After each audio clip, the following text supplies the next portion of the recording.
The last guest house at Gallows Point. The road to Gallows Point Guesthouse had no business being that pretty. It wound through ancient, moss-draped oaks like a welcoming arm, sunlight dappling the asphalt through the canopy in shifting gold coins. In the back of the rented SUV, the air was thick with the ghosts of a decade of friendship and the vibrant, living reality of its present. "I'm telling you, the algorithm doesn't lie," Chloe announced, her phone held aloft like a talisman. On screen, the Gallows Point Guesthouse glowed with a warm, golden hour filter. Most tranquil getaway in the state. No cell service, no Wi-Fi, just reconnecting with nature and each other. 5 stars across 7 platforms. Maya, navigating the twisting road with a surgeon's calm, chuckled.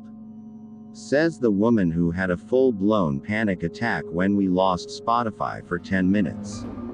You packed a portable hotspot, didn't you? A lady never tells. Chloe winked, her red curls bouncing. But yes, it's in my luggage next to the emergency tequila and the industrial-strength bug spray. From the passenger seat, Sarah, the quietest of them, traced a finger over the printed directions. The paper was crisp, the address written in a looping, elegant script that felt anachronistic. The owner said to watch for the stone gateposts. No sign, just pillars. Mysterious. "I love it," breathed Zoe, leaning forward from the middle seat. Her artist's eyes were wide, taking in the thickening woods. "Look at the quality of the light here. It's like swimming through old honey. I could paint this." The 5th member of their circle, Jenna, was unnaturally silent, her forehead pressed against the cool glass of the window. The trip planner, the organizer, the one who had found Gallows Point first in a faded travel magazine 6 months ago and had become quietly, intensely obsessed with it. She'd handled all correspondence with the owner, a Mrs. Elara Vane. "Jen, you okay?" Maya asked, her eyes flicking to the rearview mirror. Oh, yeah, just carsick," Jenna murmured, not turning. "It'll be nice to stop." Chloe opened her mouth, likely to tease, but fell silent. They all saw it. The quiet that had settled over Jenna the closer they got. It wasn't Jenna's quiet, the thoughtful, listening kind. This was a sucked-in, held-breath quiet. "There," Sarah said softly. They emerged from a tunnel of oaks into a clearing. 2 lichen-crusted stone gateposts, exactly as described, stood sentinel on either side of a crushed shell driveway. No gate, no sign. Just an invitation into deeper shadow. The air, even inside the car, seemed to grow cooler. "Okay. Creepy," Chloe said, her perkiness faltering. In a chic, atmospheric way. Maya guided the SUV between the pillars. The crunch of shells under the tires was obscenely loud. The driveway climbed a gentle rise, and as they crested it, the Gallows Point Guesthouse unveiled itself. It was stunning. A sprawling, 3-story Victorian manor perched on the edge of a sheer cliff, the sea a vast, gray expanse behind it. It was all turrets and gingerbread trim, widow's walks and wraparound porches. The wood was painted a soft, weathered gray, the trim a crisp white. Window boxes overflowed with blood-red geraniums. It was postcard perfect. And yet, no one spoke. A primal, atavistic part of each of them, buried under layers of modernity and friendship and Chloe's curated playlist, stirred. The house was beautiful the way a deep, still pool in a forgotten forest is beautiful. It asked for silence. Wow. Zoe finally exhaled, the word hanging in the air. They parked in a small gravel lot to the side. As the engine died, the sounds of the world rushed in.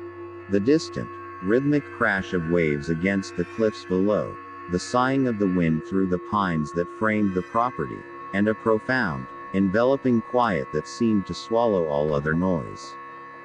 The front door opened before they could exit the car. A woman stood framed in the doorway. She was tall and willowy, dressed in a simple, dove-gray linen dress that brushed the floor. Her silver hair was swept into a severe but elegant knot. Her face was unlined, ageless in a way that was hard to pinpoint. She could have been 40 or 60. She smiled, and it was a perfect, gracious curve of her lips, but it didn't touch her pale blue eyes. "Welcome," she called, her voice as smooth and cool as river stone. "You must be my final guests of the season. I am Elara Vane." They tumbled out of the SUV, the familiar ritual of stretching and grabbing luggage a comfort against the strange, watchful stillness. Introductions were made. Mrs. Vane's hand, when they shook it, was dry and cool. Come in. You've had a long journey. I've prepared tea in the parlor." She turned and glided inside, leaving the door open. The interior was a time capsule. Rich, dark walnut paneling, velvet drapes in deep burgundy, Persian rugs layered over gleaming hardwood floors. A grand staircase swept upwards. The air smelled of lemon polish, beeswax, and, faintly, the salty tang of the sea. It was impeccably clean, breathtakingly beautiful, and utterly devoid of any personal touch. No photographs, no clutter, no evidence that anyone actually lived here. The parlor was to the left. A silver tea service sat steaming on a low table. The cups were bone china, so thin they were nearly translucent. "Your rooms are on the second and third floors," Mrs. Vane said, pouring tea with economical grace. "The views are spectacular. I think you'll find everything you need. The house rules are simple. Breakfast is at 8, dinner at 7. The kitchen is for staff only, I'm afraid. The cliffs are treacherous, so do stay on the marked paths if you explore the grounds." And, here her pale eyes swept over each of them, "the west wing, on the third floor, is private.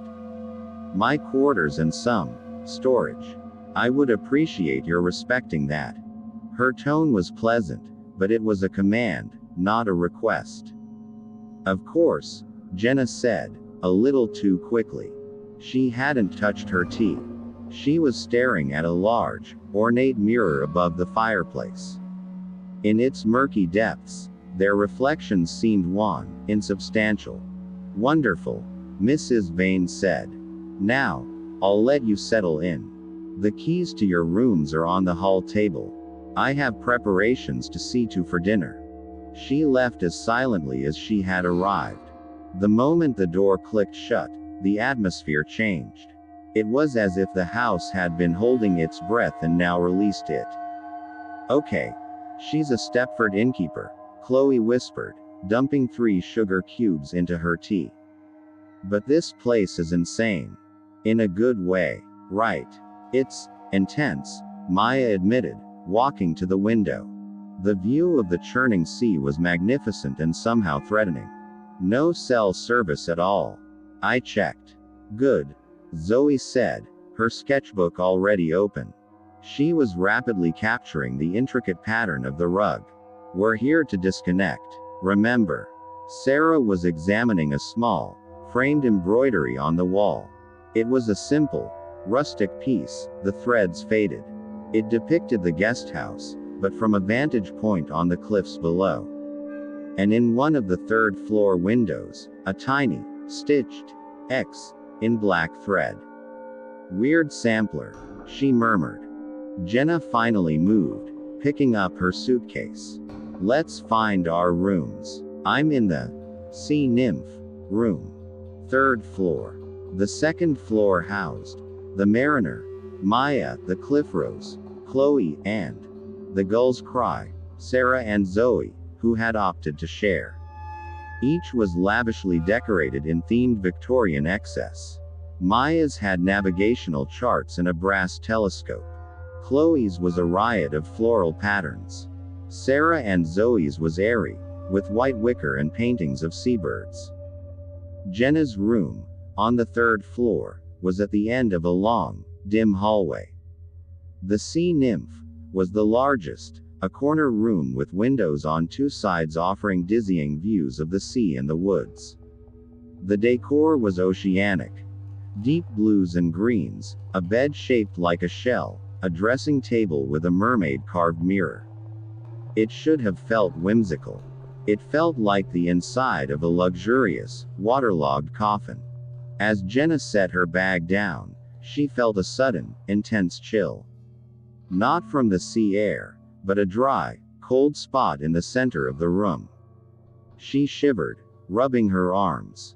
From her window, she could see the beginning of the path that led down to the cove, and the sharp, jagged line where the guesthouse property ended and the dark, untamed woods began.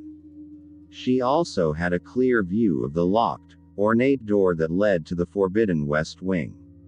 A simple, black ribbon was tied around its handle. Dinner that night was a silent, strained affair. The dining room was grand, lit by a crystal chandelier and scores of flickering candles. Mrs. Vane served them herself. A rich seafood chowder, roast duck with cherry glaze, steamed vegetables, and a dark, dense chocolate torte. The food was exquisite, but every bite felt like a performance. Their hostess moved like a ghost, appearing to refill water glasses, to offer more bread, her presence a quiet vacuum that sucked the laughter from their throats. She asked polite, anodyne questions about their journeys, their professions. But her eyes, when they rested on Jenna, seemed to linger a second too long. "And what drew you to Gallows Point, Jenna?" Mrs. Vane asked, slicing into her torte with surgical precision.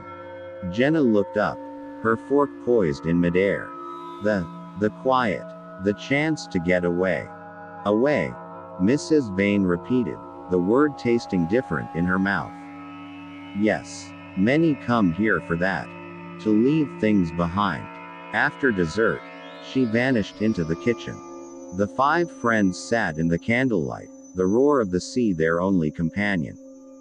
"I feel like I just took a final exam I didn't study for," Chloe finally said, pushing her plate away. "Let's get out of here. There's a sitting room with a fireplace, right? Let's break into the emergency tequila." They relocated. The informal space with its overstuffed chairs and crackling fire a relief. Chloe produced her bottle, and they passed it around, the burn of cheap liquor a grounding, familiar sting. "So," Maya said, stretching her feet toward the fire. 4 days of this. No phones, no internet, just us, the terrifyingly perfect hostess, and the screaming void of the sea. "It's inspiring," Zoe insisted, but her eyes were on Jenna, who was staring into the flames, her face drawn. "Jen, you've been quiet since we got here. What's up?" Jenna blinked, as if coming back from a great distance. "It's nothing. Just tired. The drive." "Bullshit," Chloe said, not unkindly. "You've been weird for weeks. Since you booked this place. What gives?" Jenna took a long swig from the tequila bottle. She wiped her mouth with the back of her hand, a surprisingly vulnerable gesture. "You'll think I'm crazy." "We already think you're crazy," Maya smiled. "That's why we love you." Spill. Jenna took a deep breath. "When I found the ad for this place, it felt like it was meant for me." "That sounds stupid, I know. But the correspondence with Mrs. Vane, it was strange. She asked questions. Not just about booking details. She asked about us. Our friendship. How long we'd known each other. What we were leaving behind." Sarah, who had been quietly folding a napkin into smaller and smaller squares, looked up. "What did you tell her?" "Just general stuff. But it felt like she was curating us. Like she was waiting for a specific set of guests." Jenna's voice dropped to a whisper. And last night, I had a dream. I was here, in this house. But it was empty. And I was walking down a hall I haven't seen, toward a door. And behind the door, someone was singing. It was the saddest song I've ever heard. A log collapsed in the fireplace, sending a shower of sparks up the chimney. They all jumped. It's a dream, Jen, Zoe said softly. Old house, new place. It's normal. Maybe, Jenna conceded. But she didn't look convinced. The fire died down, and the tequila was gone. One by one, they drifted off to bed, the old house settling around them with groans and whispers that were just the wind in the eaves. Just the sea on the rocks. Sarah couldn't sleep. She'd always been a light sleeper, and Zoe's soft, artist snores were a familiar but potent insomnia trigger. Slipping out of bed, she pulled on a robe and decided to explore the downstairs, thinking a book from the library might help. The grand staircase was a canyon of shadows at night. Each step creaked a specific, individual complaint under her bare feet. The library was off the main hall, a cozy room lined with leather-bound books that looked never to have been read. She selected a random volume, a botanical guide, and was about to leave when she heard it. A sound from above, not from the second floor where her room was, but from the third. From Jenna's floor. It was a dragging sound. Slow, heavy, like something being pulled across the floorboards. Then a soft, rhythmic thump, thump, thump. Her blood went cold. Jenna. But it was coming from the wrong direction. It was coming from the west wing.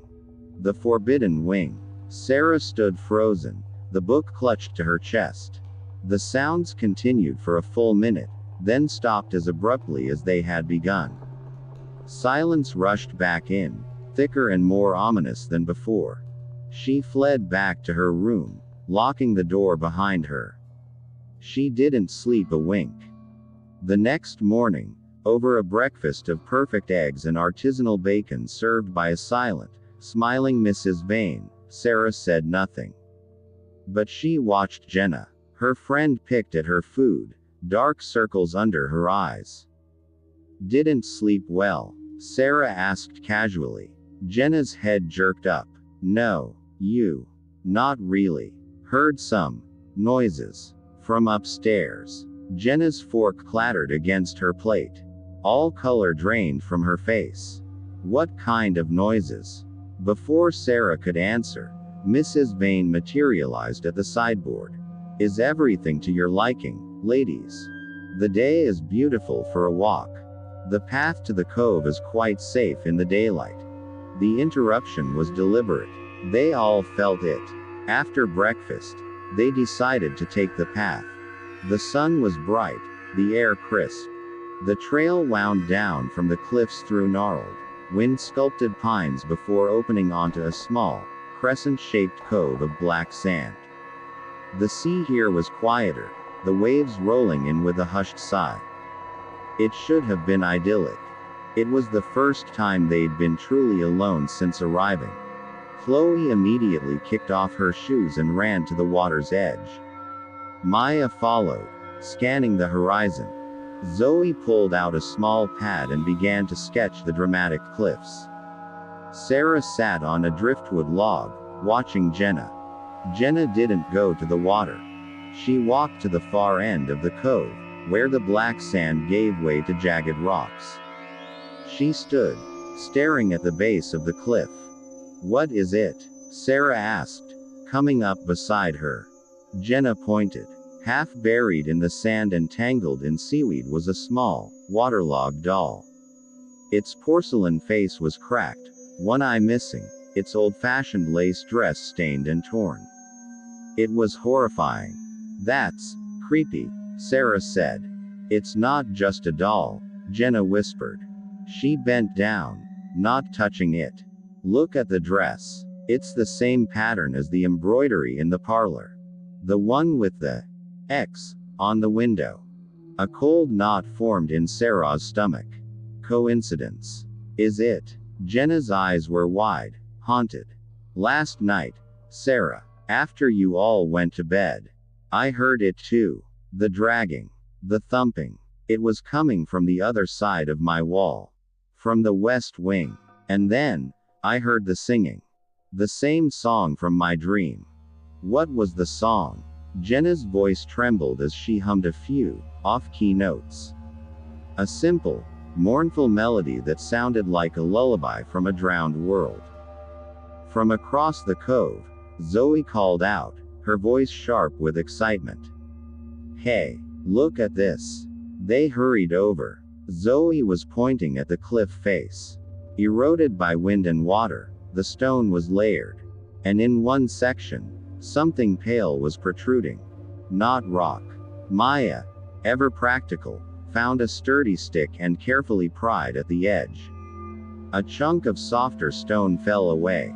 A human bone, a femur, slick with algae, slid out and landed at their feet. 5 screams, sharp and sudden, were swallowed by the vast, indifferent roar of the sea. They stood in a circle, staring at the ghastly relic.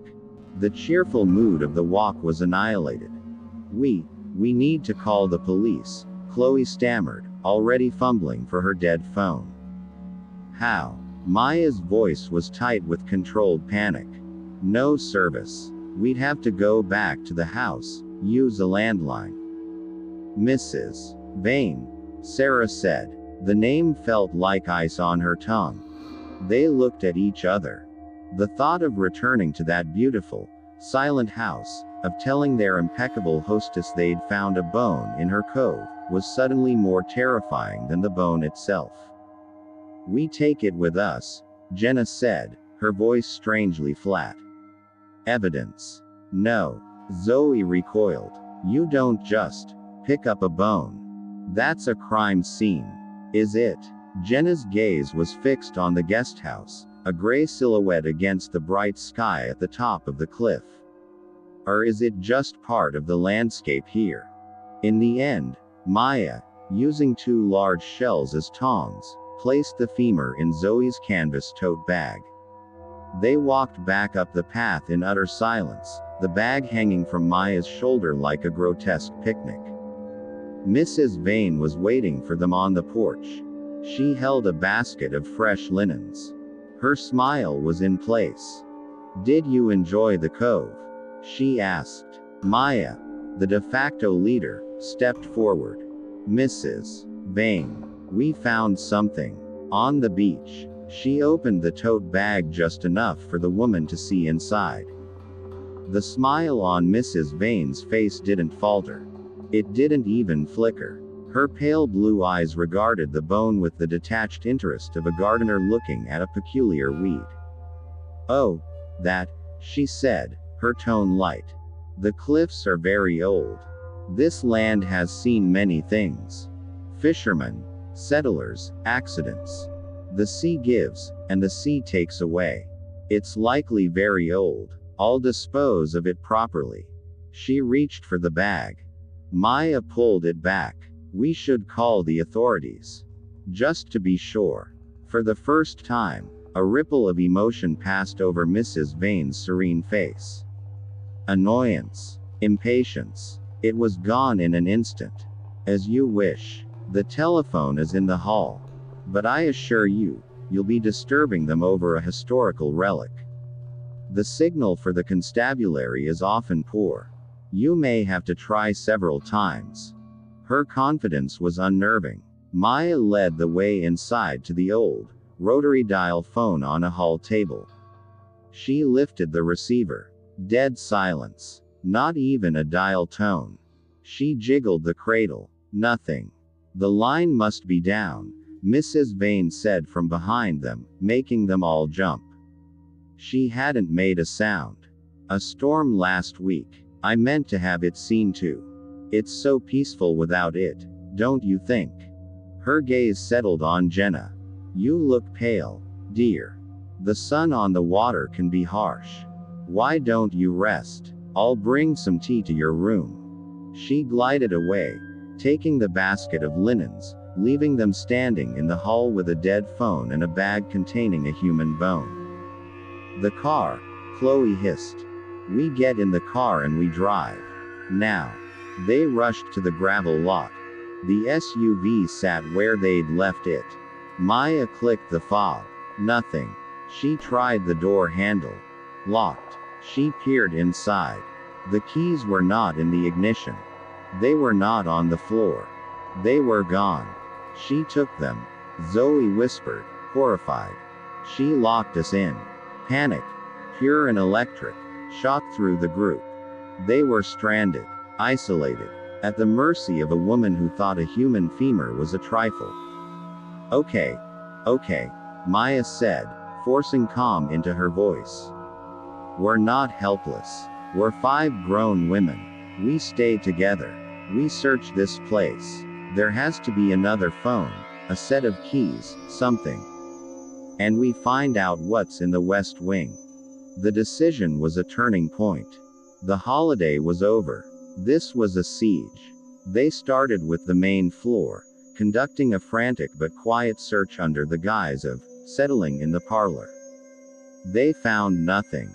The house was a museum, devoid of modern tools or personal effects. The kitchen door was locked. As dusk began to fall, painting the sky in shades of violet and bruise purple, they regrouped in Sarah and Zoe's second-floor room. "The West Wing is the key," Jenna said. She was pacing, a caged animal. "The sounds, the X, on the sampler, it's all pointing there. My room shares a wall with it. There might be a connecting door, or a way to hear better." A plan, desperate and dangerous, was formed. During dinner, they would act normal. Afterwards, they would pretend to retire early. Jenna would go to her room and listen at the wall. Sarah, the lightest sleeper and the most observant, would keep watch in the hallway.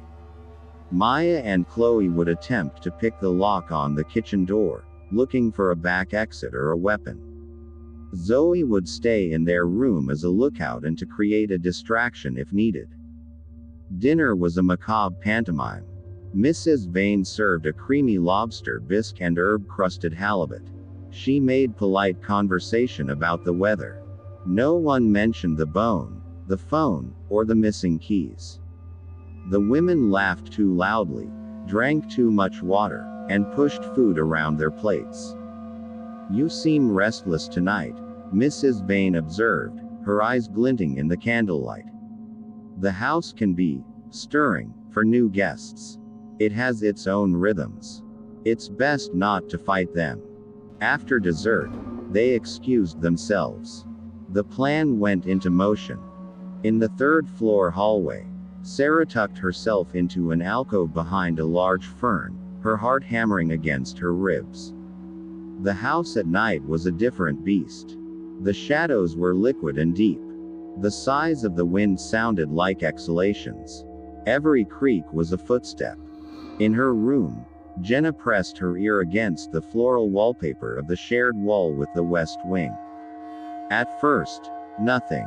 Then, faint but unmistakable, she heard it. The dragging sound. Then the thump, thump, thump. And this time, beneath it, a new sound. A wet, gurgling whisper. She couldn't make out words, but the tone was one of profound, endless sorrow. Downstairs, Maya and Chloe worked on the kitchen lock with a bobby pin and a nail file from Chloe's purse. It was slow, frustrating work. The lock was old and stubborn. In the hallway, Sarah saw a flicker of movement at the far end, near the grand staircase. A patch of darkness detached itself from the rest and flowed, silently, up the stairs toward the third floor. It was Mrs. Vane, moving without a sound, a shadow in a house of shadows. She was carrying a small, covered tray. Sarah held her breath, pressing herself deeper into the fern. Mrs. Vane passed within 5 feet of her, gliding down the hall toward the forbidden wing. She untied the black ribbon, unlocked the door with a key from her pocket, and slipped inside. The door closed with a soft, definitive click. A moment later, Jenna's door cracked open. Her face was ghost white in the gloom. She beckoned Sarah inside.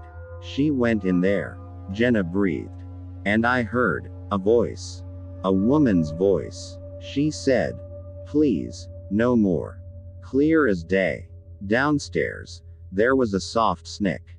The kitchen lock gave way. Maya and Chloe pushed the door open, wincing at the creak. The kitchen was a spotless, archaic space. A giant Aga stove, copper pots, a cold larder. And on a large, central butcher block table, lay their car keys. Next to them was a sharp, well-worn boning knife. But it was the larder that stole their breath. On the shelves, alongside jars of preserves and sacks of flour, were other items. A Polaroid camera, a man's wristwatch, a child's hair ribbon, faded pink, and a small, cloth-bound journal. Maya grabbed the keys and the knife. Chloe, her hands trembling, picked up the journal and opened it. The entries were in different hands, different inks. The first entry was dated 20 years prior. Elara is the perfect hostess. This place is a sanctuary. I feel my old self slipping away here, which is a blessing. Asterisk. Another. 10 years later. She asks such penetrating questions. I've told her things I've never told anyone. About David. About the accident. She says she can help me forget. I want to forget. Asterisk. The most recent entry, in a frail, spidery hand, was only 6 months old. I hear them in the walls at night. The others. The ones who stayed. She's making me a new dress. She says I'll be perfect soon. I'm so cold. Asterisk. Chloe dropped the journal as if it had burned her. They're not souvenirs, she whispered, horror dawning. They're trophies. A floorboard creaked behind them. They spun around. Mrs. Vane stood in the doorway to the kitchen, her expression serene. She held a heavy cast iron skillet loosely in one hand. The kitchen is for staff only, she said, her voice still pleasant, but her eyes were flat and cold as a shark's. You've been very discourteous guests. Maya raised the boning knife. We're leaving. Now. Mrs. Vane smiled. You came here to leave things behind. And you will. She moved with shocking speed, the skillet swinging in a brutal arc. Maya ducked, the iron whistling over her head and crashing into a shelf of pottery, which exploded in a cascade of shards. Chloe screamed. Run! Maya yelled. They bolted for the hallway, Mrs. Vane gliding after them with unnatural, silent grace. Chloe scrambled for the stairs, shrieking for Sarah and Jenna. Maya turned at the bottom of the staircase, brandishing the knife. Stay back. Mrs. Vane paused, tilting her head. You have spirit. She'll like that. It lasts longer. Upstairs, the screams were the signal. Sarah and Jenna burst out of Jenna's room as Chloe came pounding up the stairs. She's crazy. She tried to kill us. Chloe sobbed. The West Wing, Jenna said, her voice eerily calm. We have to see. Are you insane? We have the keys. We go. Chloe yelled, jingling them. But Jenna was already at the forbidden door. The black ribbon lay on the floor. The door was unlocked. Jen, don't. Sarah pleaded. Jenna pushed the door open. The smell hit them first. Not decay, but a cloying, sweet smell of formaldehyde and dried flowers, undercut with the salty damp of the sea. The West Wing was not a living space. It was a workshop. The large room was lit by the cold, blue moonlight streaming through salt-caked windows. Tables were lined with sewing supplies, bolts of fine silk, lace, threads in every color. But alongside them were tools of a different kind. Surgical scalpels, bottles of clear preservative fluids, spools of fine, strong wire. And in the center of the room, on a raised dais, stood 3 figures. They were women.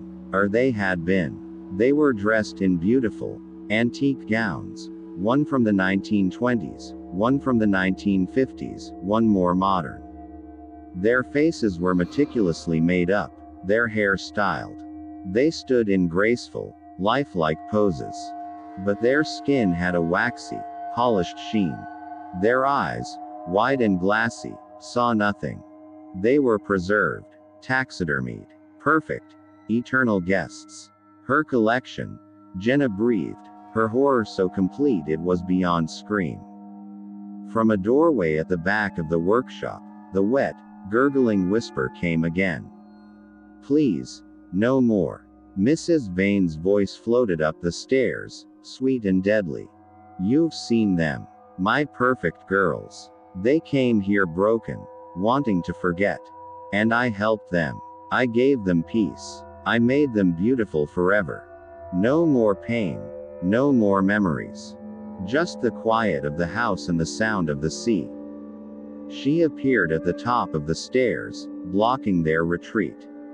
Maya stood behind her, knife held high, but she was cornered.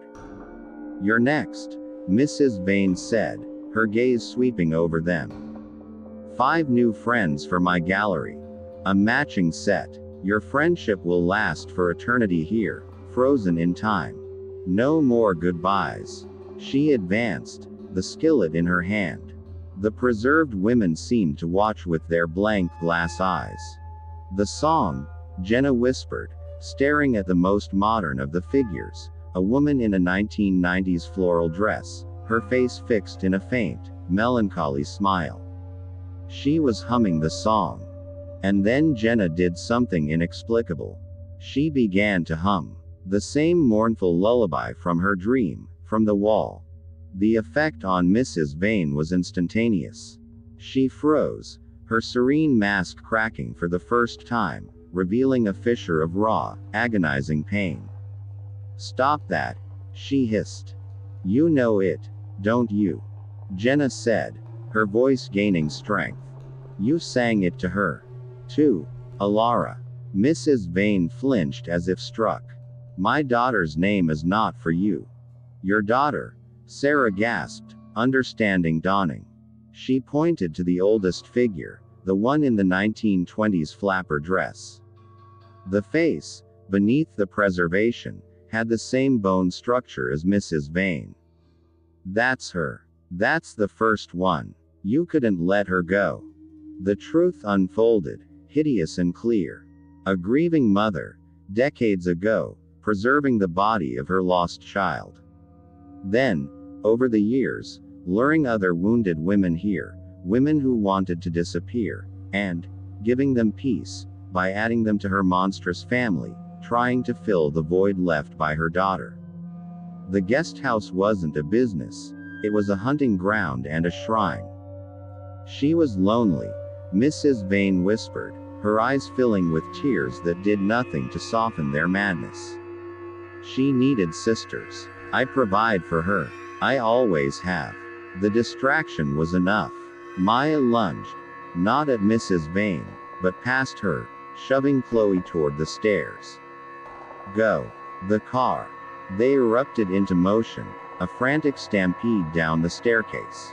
Mrs. Vane shrieked, a sound of pure, unhinged fury, and gave chase. They tumbled out the front door into the cold night air. The SUV was 20 yards away. An eternity. The keys. Chloe screamed, fumbling in her pocket. They piled in, Chloe in the driver's seat. She jammed the key into the ignition. The engine turned over once, twice, and died. No. Mrs. Vane emerged from the house, moving not with her earlier glide, but with a stiff, jerky rage. In her hand, the skillet was gone. She held a long, sharp boning knife, the mate to the one Maya still clutched. She sabotaged it. Maya yelled. The cliffs. Jenna shouted. The path to the cove. It's the only way. It was madness. It was their only chance. They spilled out of the SUV and ran, not toward the pretty oak-lined drive, but toward the treacherous cliff path, chased by a madwoman and the haunting memory of glass eyes in the moonlight. The path was a nightmare in the dark. The wind howled, threatening to pluck them from the narrow track. Behind them, they could hear Mrs. Vane's steady, relentless pursuit. She knew this path in her sleep. They stumbled onto the black sand of the cove, the moon painting it a sickly silver. The sea roared, blocking all other sound. "There's no way out," Zoe sobbed, looking at the sheer cliffs surrounding them. "The water." Maya pointed to a jagged outcrop of rocks that formed a partial breakwater.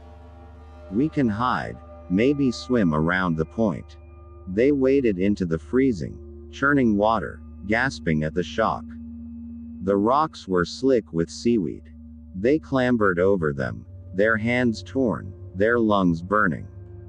Mrs. Vane reached the shore. She stood at the water's edge, watching them, the knife gleaming in her hand. She didn't follow them into the surf. She simply waited. They huddled behind a large rock, shaking violently from cold and terror.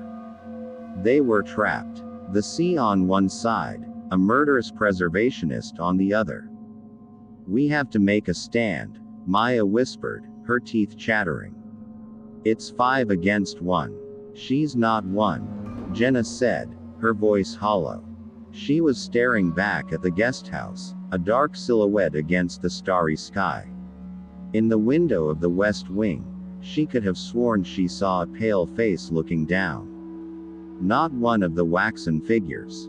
A different face. Young. Sad. Watching. She's keeping them all. As if on cue, a new sound cut through the wind and waves. A high, thin, singing. The same lullaby. But it wasn't coming from the house. It was coming from behind Mrs. Vane, from the base of the cliff where they'd found the bone.